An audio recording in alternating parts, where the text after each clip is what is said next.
It was in May last year that Holyrood ministers declared a housing emergency. It came in response to a host of challenges, including a record level of homelessness, rising rents and a lack of available homes. 16 months on, campaigners believe that in many ways the emergency has deepened. So what hope is there of real progress? As well as pursuing a multi-billion pounds housing investment plan, the Scottish Government is putting a lot of faith in its new housing bill. MSP spent several hours today voting on lots of amendments, and there will be more of that tomorrow ahead of a final vote next week. The bill isn't being presented as a silver bullet, but the Housing Secretary Mairi McAllan insists that it is landmark legislation which will protect and support people threatened with homelessness. At the heart of the bill is a commitment to long-term rent controls, capping rent at 1% above inflation, although some exemptions will apply. Other notable measures include an ask and act duty on local councils, health boards, police and other agencies to take reasonable steps to prevent someone from becoming homeless. And the implementation of Awab's law, forcing social landlords to act if tenants report damp or mouldy conditions in their homes. We reflected on the housing bill and the ongoing housing emergency with three guests. Ruth Gilbert, who's the National Campaigns Chair of the Tenants Union Living Rent, Robin Blacklock, who is the Interim Director of the Scottish Property Federation, and Karin Goodwin, who co-edits the investigative news site The Ferret. Ruth, looks like rent controls are going to be introduced. Is that a good thing? It is a good thing, but the rent controls that are on the table to be voted on next week, they don't go far enough. So what we're getting in the bill is an inflation-based system of rent caps that will tie rent controls to CPI plus 1% up to a maximum of 6%. So it'll go some way to mitigate the worst excesses of the private sector, but it doesn't really have the ability to bring rents down.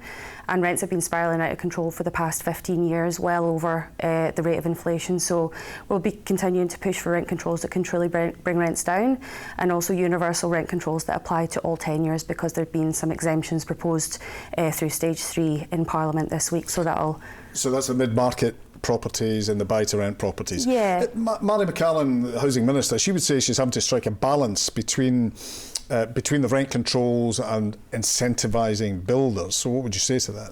Well, Mairi McAllan is leading up the response to the national housing emergency, and there's a massive homelessness crisis at the moment. She did commit in her statement 3 weeks ago to an additional figure of 34,000 affordable homes within the next 5 years. But within that figure, she's not defined what the targets will be for homes for social rent, which is what we really need to see. Exempting these kind of properties from rent controls means that we'll see more and more private developments go up that are extortionate and unaffordable for our members. So, for instance, a studio flat at some of the build-to-rent developments by the Clyde goes for upwards of £1,200 a month. So we have to be asking in whose interests are these properties going up. It's not for the interests of tenants in Scotland, it's for the interests of private investment funds overseas. OK, and Robin, what do you make of the rent controls? Our position's always been that rent controls aren't necessarily a bad thing. A lot of investors and developers in our sector invest across the world, and the UK is actually a bit of an outlier in not having any rent controls. So, it's worth pointing out, we've had rent controls in Scotland since 2017. They were just never enacted because government didn't collect the data to allow local authorities to enact them. So rent controls per se aren't a problem. It's just ensuring we get the right balance that provides the transparency and protection and security for tenants, but at the same time recognises that if we're going to encourage private investment, then that investment needs a reasonable return. And do these proposals do that? We're getting there with the balance, yes. There's still aspects that I think in an ideal world we would rather not have, but I think we've worked hard with government and with others to ensure that what's coming through now with exemptions for build to rent and for mid-market rent, and one or two other aspects around permitting landlords to invest to upgrade properties, and recognition that if a landlord's kept the rent low for a long time because they've had a long-standing tenant, then those instances would allow landlords to have greater increases. But as it stands at the moment, we're moving towards something which will get investment back in and start delivering the homes that we really need to address the housing emergency. Karin, Robin was talking there about balance, and this is the challenge for the Scottish Government, this very fine balance. Yeah, no, absolutely, and I think that's the issue that we're seeing here. I mean, organisations like Living Rent have fought really hard with their members to get to this point, and there's really a kind of example there of people power in the way that the democratic system is working to make sure that when people need somewhere to call home, they've got a tenants union working behind them. And then on the other hand, we see that, under, intense financial pressure and government cuts, the Scottish Government is really looking to keep investors happy and make sure that they're able to balance both sides in order that they have that private equity that's going into creating homes and building new houses, because they're hugely behind in their targets in terms of creating new homes. Shelter have said that they need something like 80,000 new homes in the next 5 years. So there's an absolute mismatch just now between huge need and a real lack of supply. And Robin, why is that? Why is there the lack of supply? Why aren't houses being built as quickly?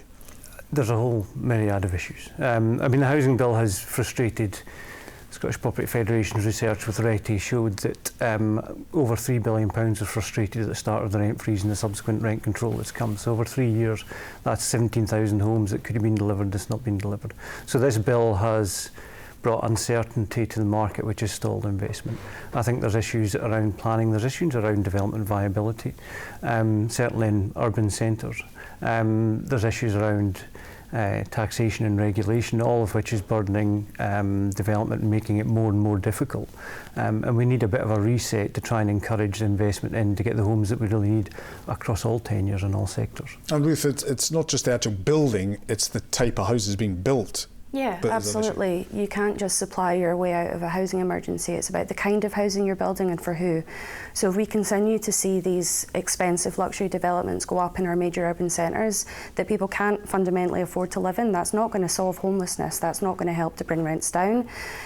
So we need bold vision from politicians. We need bold vision from central government to fully exploit their tax raising powers to make sure that local authorities are empowered to bring empty homes back into public use and to that's build. a key one, that, isn't it? The empty homes. Yeah, there's 40,000 empty homes across Scotland at the moment, and local authorities are near bankruptcy. They don't have the money to do the work that's needed urgently. So a Scottish Government with a serious vision for solving this housing emergency would be looking at that as a matter of urgency, and it's something that we hope that they'll be doing over the next 6 months. And Karin, one of the other things that's been introduced is the Ask and Act duty. What is that and how will it work? Sure. This is a new duty that has been seen as a really positive step by a lot of people, and it's about ensuring that there's a duty on public bodies, not just councils, but also other public bodies like police, justice, health, social care, that type of thing, to ensure that people have got help to prevent them from being homeless 6 months in advance. And that can be a whole kind of range of different types of actions. I think there's a lot of kind of positivity around it, but at the same time there's also uncertainty about really is there the resource that's needed to go into really making that a success. Situations can be really complicated. I've spoken to Sanctuary Housing, for example, who do an interesting scheme looking at going out and really supporting tenants rather than having the rent arrears officer go around. They're going in with a whole package of mental health support, with work coaching, with all types of kind of addiction support, whatever that might be, to really address the problem that's going on in the household when there's rent arrears. So that can be very complicated work.